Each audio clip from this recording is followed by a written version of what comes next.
Let's just go live.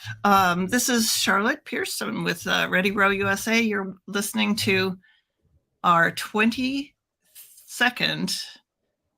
live stream podcast of 2023, our fifth season. We've actually done more like 150 episodes, I think. But I'd like to introduce everyone to Jenny Treyas, am I pronouncing your name right? I like when you add the little flair, but it's just trays. Yeah, I like trays. Okay. Yeah. Trays. It helps me spell it. Totally. Trays. Okay. She's the USRowing Director of Community Engagement and has been involved in many aspects of rowing, from Row New York to, I think, somewhere in Philadelphia where you work.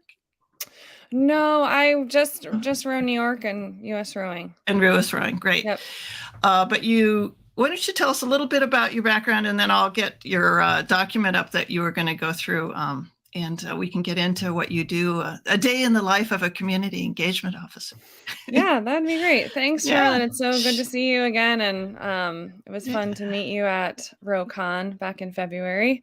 Everyone, I'm Jenny Treyas. I am a little over a year into my role here as head of community engagement at USRowing. I was not a rower growing up. I played basketball and soccer and walked onto the team at Bucknell University. Fell in love, as many of us do, and rowed for 4 years. I just felt like I was in the right place at the right time and fell in love with my team. And then I worked for 10 years, helped grow Row New York, and had an incredible experience there, taking rowing to thousands of kids and people with disabilities in New York City. Needed a little break from rowing in 2019, and everyone got a break. Exactly. Yeah, it was kind of interesting timing for that. Yeah, exactly. Yeah, and then found my way back into it in this role, and I get to work with the Stem to Stern team here at USRowing, Jess Jackson on diversity, equity, inclusion, and Deb Ehrenberg on all things adaptive rowing and freedom rows for veterans. So thanks for having me. You're welcome. Yeah. I think one thing when we talked at US Rowing Convention was just, your take on sustainability for programs. So maybe we can touch on that, and how when you ask people to support a program, a lot of us have trouble with that, so in terms of like financial sustainability and just keeping rowing kind of relevant. Yeah, I think that's interesting you bring that up. We're just in these last couple weeks wrapping up our strategic planning and then thinking about how we fund the thing. So we're kind of working on our pitch.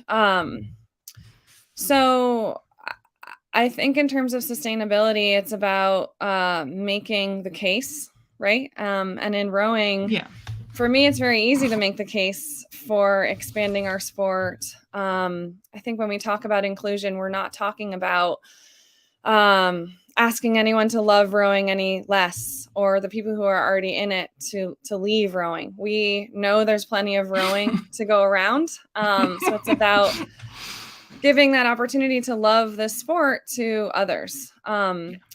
So for me, sustainability is about, bringing people into that vision, getting them to see themselves as a part of it. Because for me, it's our responsibility, every person in rowing, to make it a better experience for everyone. Part of the pitch and part of kind of the why of doing this work is, I think we all know in our heart of hearts that people love, everyone who's a part of rowing loves it, but people are experiencing rowing very differently. Yes. So I don't know, Charlotte, do you want me to go through this document now, or? No, not necessarily. I mean, we finish your thought, and then why don't you let me know when you want to go through it? Sure, I can speak to that. I was just going to mention some of the data that we've been able to acquire over the last 5 months or so. Listeners may recall an email that we sent out to all of our members from TrueClusion, the consultants that we've been working with on our DEI specific strategic plan. The data that was collected there will be released, and it is just a way to kind of underscore the need for change. So a couple key points in there. 16% of our current Black and African American rowing respondents do not feel valued by their teammates, compared to 3% for white rower respondents. So it's 60%? 16. 16, okay. 16%. Yeah. Yep. But it's still significantly higher than their white kind of counterparts. And people do not feel they can bring their full selves to the boathouse or to rowing. Black and African American rowers, LGBTQ rowers, and rowers with disabilities felt like they did not belong in their clubs at a rate 2 times that of cisgender, heterosexual white males, and 3 times more than cisgender white females. So while we all love the sport, there's definitely a difference in how we're kind of showing up and experiencing it. So my goal, my team's goal, US Rowing's goal is to make rowing, the sport, the organization, a welcoming place for all. And you feel like you're making progress in that? I do feel like we've made progress. I mean, US Rowing has had some initiatives over the years. This is the 3rd year, or coming up on the 4th year of scholarships for Olympic development camps. We've increased the diversity of our staff from 1% person of color in 2020 to 26% people of color in 2022. There's definitely more to do, but we are making progress. Another example is we've finally formalized low-cost membership opportunities for individuals and organizations. The DEI committee is a very active volunteer committee. So I think, yeah. You used to be the director of that, is that correct? Or you founded that department? The DEI committee was founded in 2020 by the board of directors. It's a standing committee of the board. So they advise, make recommendations, are in touch with the board of directors to help lead the organization. And I work very closely with them. And who's the coordinator of that now? On the staff side, it's myself. We are having a leadership transition. It was, I don't know if this is what you're referring to, but Richard Butler and Kirsten Feldman were co-chairs, and now Jenny Withacombe and Leslie Gross will be taking over those leadership positions. Excellent. Okay. Good. Yeah. So we've over the last 7 months, the DEI committee, myself, a couple other staff members have been working on a strategic plan to kind of guide what the next 3 to 6 years look like. So while we've made some progress, we have a lot to kind of tackle. I know. So it's hard to kind of think of the enormity of the task and then, what you need to do on a daily basis. Yes. And feel like you're making progress, I think. Yeah, that's a good point. I mean, this stuff takes time too. It's not as easy as, more revenue coming in by the end of the year, or, there are metrics that we're putting in place so we can measure progress, but changes like cultural changes and mindset shifts and things like this take some time. So, yeah. And it's systemic. It depends on so many other things. It's not just like a silo where you can keep building it higher. It's depends on a societal changes as well. Absolutely. Yeah. So we're making a big part of what we're doing is education and kind of trying to bring people to the table who, maybe they've done DEI work for many, many years, and also people who, this might be their first time even considering the topic. And meeting people where they are, providing resources, templates, educational materials. So I want to stress that our team is a resource for anyone who's listening and anyone who wants to get involved, and we're always open to feedback as well. Your community engagement team? Yes. Yeah. So should we go through a little bit of like what that looks like. Sure, absolutely. I build this, I advertised it as a day in the life, but I guess it could be the year in the life of the community engagement team. We can talk about a day. Yeah, okay, yeah. What do you do? What are you going to start? You started out with an interview. Yes, I did. Lucky me. Yes. My day, I mean, I have a lot of meetings. My team has a lot of meetings because our role, we have some of our own projects. As you can imagine, we are managing from, soup to nuts scholarships as one example of a program that our team runs. And STEM to Stern is our team. But so much of what we do is in collaboration with the rest of USRowing. So we may be working today, later this afternoon, I have a meeting with Sarah and Reggie from our competition team because we want to talk to them about what does the regatta experience look like and how do we bring a DEI lens to that. So lots of meetings, I would say. This document here predates me, but I love the concept of this.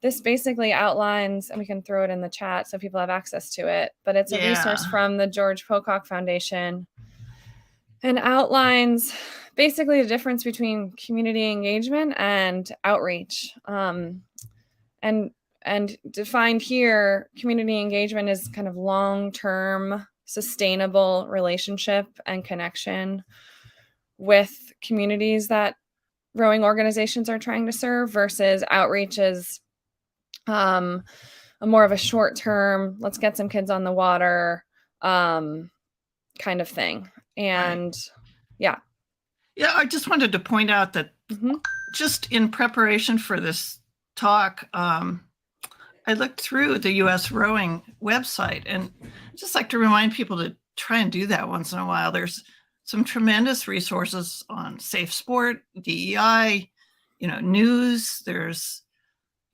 I think training plans or something, right? Or probably. I mean, there's just so much. A lot. Yeah. So let me I'll put the. That'd be great. I'll put the document thing up. And if you are one of those people like myself who find it a bit challenging to navigate our website, you are not alone. I would say we are working on, by the end of the year, we will have a new website that will hopefully be welcoming, easier to navigate, all those things. It's not bad. As websites go, it's really not bad. And Google is your friend. If you can't find something, just search. There's a little search button right up here. There you go. All right. So what else goes on in the life of the community engagement team? Yeah, so we I would highlight some of our work and collaboration with the education team, learning and development. So as I mentioned, we're developing more resources for people. So that includes coaches. We're currently in the midst of updating level 1 and level 2 DEI portions of coaching education. We are going to launch regatta leadership training this spring for the first time. So anyone who runs a regatta or is a partner of ours in any of our championship regattas, there will be education available.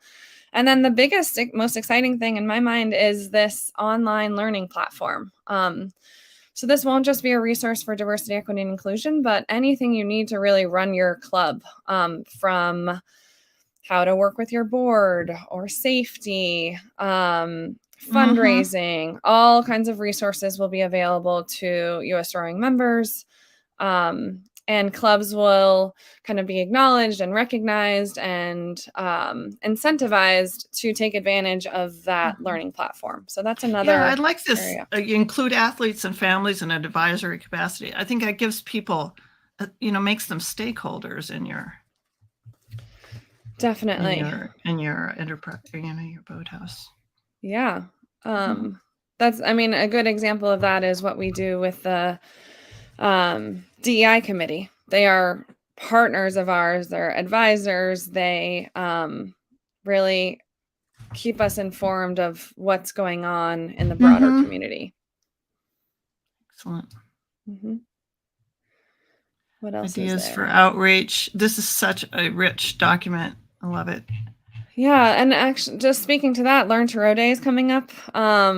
We're having some exciting meetings about that this week and how we can support clubs. So I think that's June 3rd. If people are I interested. think, That's yeah, a it's great. usually the first weekend in June, isn't it? Yeah.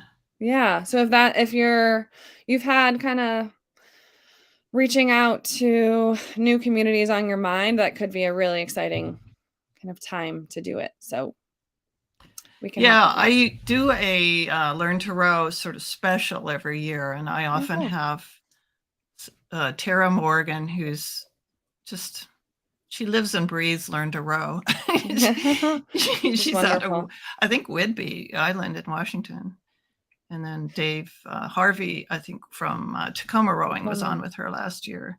It's just, so that's a couple weeks before Learn to Row Day. I usually do that. But, oh, that's great. Yeah, shout out to Dave from Tacoma, because he is a partner of ours in STEM to Stern, and he's gone above and beyond to create community partners. So I love what he's done. I mean, it's just so cool healthy what he does with the community. You're right. Yes. So I'm so excited you'll be talking with him. Yeah, excellent. I'm hoping he's available. Yeah. Dave, we're signing you up.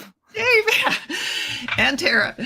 Yes. But Tara runs the Steady State Network, which funds scholarships for US Rowing Convention. And I met a couple of the people. They so cool.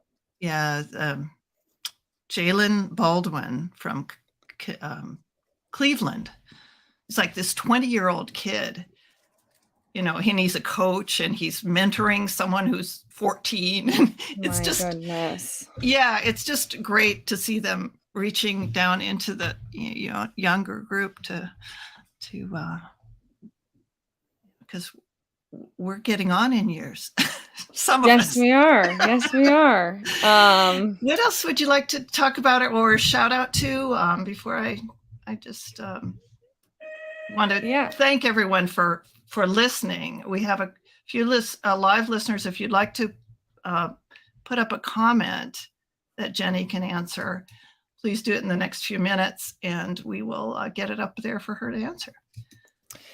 Yeah, in terms of what else I wanted to get across, Charlotte, I think that, people have heard us talk about the strategic plan that's coming. It will be released very soon, and there's so much opportunity to get involved, to learn. Don't be shy. We want your feedback. We want your questions. Like I said, we can't do this alone. So, and I know you have these community calls. I try and get on the DEI call,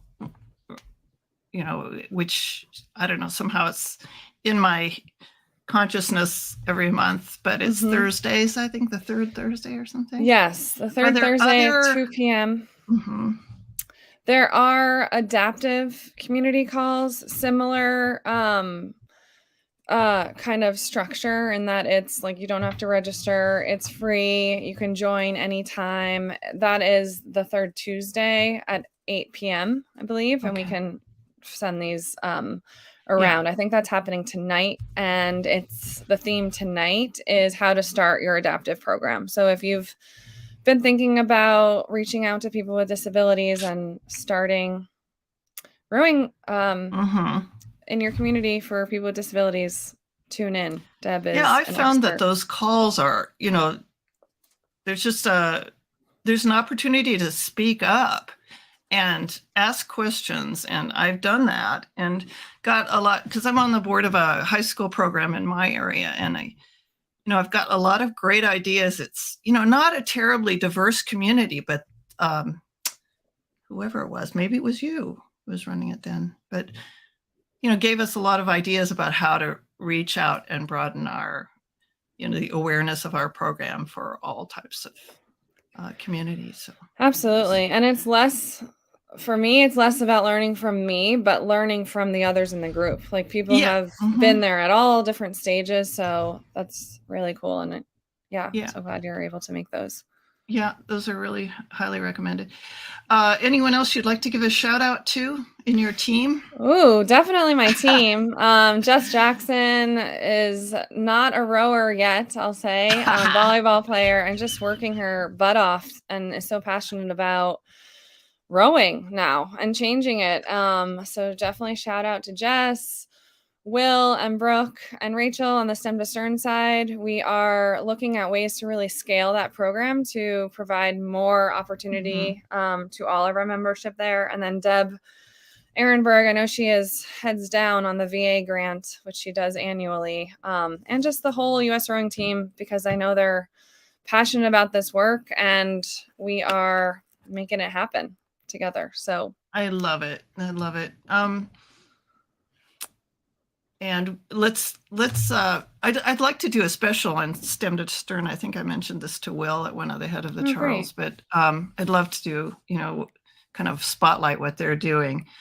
I'd like to remind people that you can become a part of the podcast by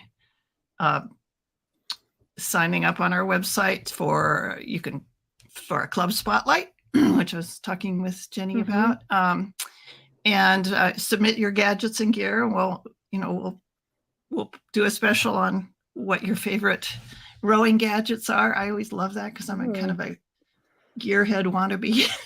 But so you can win gadgets and gear too, and services, rowing services like coaching, if you use the Ready Row USA hashtag on social media and the web.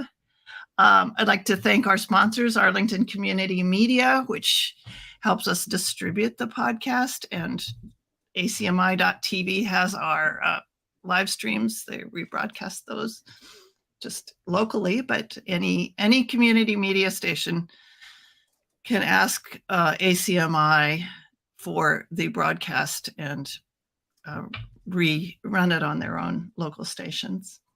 Our sponsors are Pierce Press, my company. I publish books. Got a couple of great children's books out now.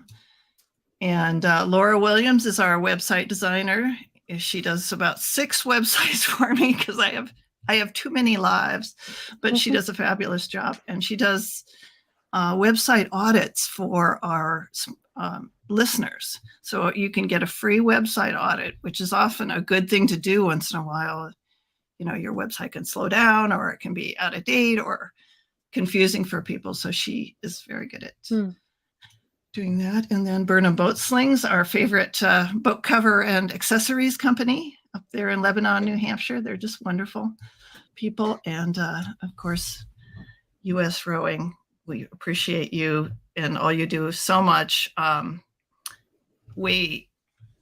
was a great convention. I didn't get to go to a lot of the sessions, but I interviewed 20 of your presenters, and got a great feeling for the energy that was there. So I agree. Yeah, I think it was a combination of coming back from COVID for the first time, and being under new leadership, and just like a lot of really good things coming together. Yeah, so. Amanda really got trial by fire. I mean, didn't she start in 2019? She started in 2020, November. So okay, just 2.5 years in or so. But it was crazy. She's got a lot of fortitude, I think. She does. That is the best way to describe her. Right. Yes. Well, thank you, Jenny. And let's collaborate on some of these topics. If you can plant a little bug in Will's ear about STEM to Stern, I'd like to schedule that. So absolutely. And I was also thinking, Charlotte, maybe sometime connecting with the DEI committee leaders as well would be good. Absolutely. Yeah. I think that has to just be reiterated, sort of like a chant, over time. You have to keep doing it. Next Monday, I believe, we have Rowing to College, which is, if you've got a kid in high school, a rower, and we're going to be talking with the Rowers Reach people about that. So thank you again, Charlotte. Jenny. Take care. Appreciate your time. Bye-bye. See you next time. Bye. Bye-bye.